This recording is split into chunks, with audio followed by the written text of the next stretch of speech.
কোনো জামায় পশুর ছবি ব্যতীত প্রজাপতি বা পাখির ছবি থাকলে সালাত আদায় করা যাবে কিনা।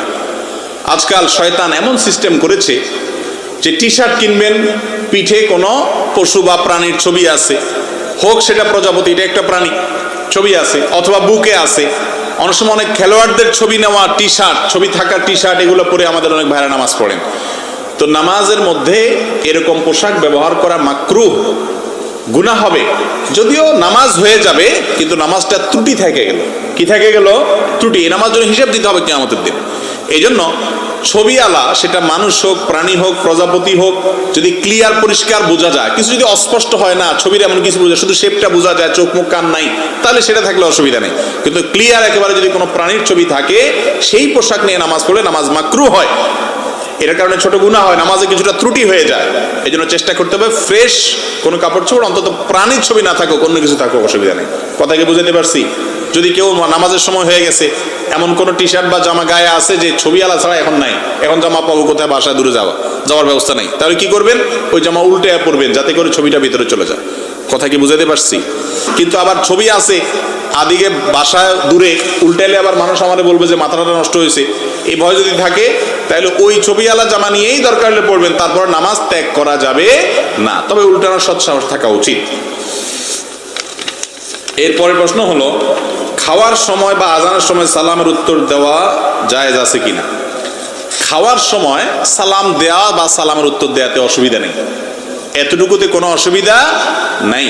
আপনি খাওয়ার ফাঁকে ওয়ালাইকুম আসসালাম বলে দিলেন, কোনো অসুবিধা নাই। আমাদের দেশে অনেকে বলে খাওয়া আর নামাজ পড়া সমান। শুনছেন আপনারা এই কথা? বলে যে খাওয়া আর কিসে সমান? নামাজ পড়া সমান। সুবহানাল্লাহ। এটা আমাদের বানানো জাল হাদিস। কোরআন হাদিসে কোথাও খাওয়ারে নামাজ পড়ার সাথে তুলনা করা হয় নাই। খাওয়া আর নামাজ পড়া যদি সমান হয়, তাহলে খাইতে খাইতে দাঁড়াইতে হবে, খাইতে রুকু করতে হবে, খাইতে খাইতে সেজদে যাইতে হবে নামাজের মতো করে। আবার নামাজ জন্য যেরকম উজু করছেন, খাওয়ার জন্য উজু করতে হবে, যদি খাওয়ার নামাজ পড়া সমান হয়। এটা তাহলে বোঝা গেল ভুয়া জিনিস, ভিত্তিহীন জিনিস। খাওয়ার মধ্যে দরকারি এক দুটা কথা বলা যাবে, একদম খাইতে খাইতে সারাক্ষণ বক বক বক বক করতে থাকে, সেটা আবার উচিত না, খাওয়ার আদবের খেলাফ। একটু সালাম দিলে বা সালামের জবাব দিলে তাতে অসুবিধা নাই। তবে বাইরে থেকে কেউ আসলে যিনি খাচ্ছেন তাকে সালাম দেওয়ার আগে হিসাব করবেন। বেচারা যদি গাবুস গুবুস খাইতেছে, দেখেন অনেক ক্ষুধার্ত, সালাম দিলে এই মুহূর্তে গলা ডালা বাঁধতে পারে বেচারা উত্তর দিকে, তাহলে সালাম দিবেন না, এই টাইমে অপেক্ষা করবেন। কেউ দিয়ে দিয়েছে, আপনি খাচ্ছেন, ফাঁক দিয়ে জবাব দিচ্ছেন, কোনো অসুবিধা নাই।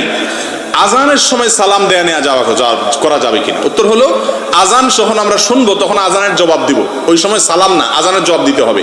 এখন কেউ আপনার সাথে দেখা করতে আসছে, আজান চলতেছে, তিনিও সালামের জবাব দিবেন, যার কাছে দেখা করতে আসছে তিনিও সালামের জবাব দিবেন, আজানের জবাব দিবেন। আজান শেষ, জবাব দেওয়া শেষ, এবার আসসালামু আলাইকুম, ওয়ালাইকুম আসসালাম বলবেন। কথা কি বুঝাতে পারছি? কিন্তু কেউ একজন আজানের মধ্যে এসে আসসালামু আলাইকুম বলে দিছে, আপনি কি করবেন? ওই আজানের জবের ফাঁকে ফাঁকে উত্তর দিয়ে দিতে পারেন, কোনো অসুবিধা নেই। মুয়াজ্জিন একটা বলতেছে, ওই ফাঁকে ওয়ালাইকুম আসসালাম বলতে কত সময় লাগবে, কয়টা সেকেন্ড লাগবে বলে ফেলবেন। আর যদি সে অপেক্ষা করে বসে আছে আপনার কাছে, তাহলে আজানের জবাব শেষ করে এবার ওয়ালাইকুম আসসালাম বলেন। কথা কি বুঝাতে পারছি?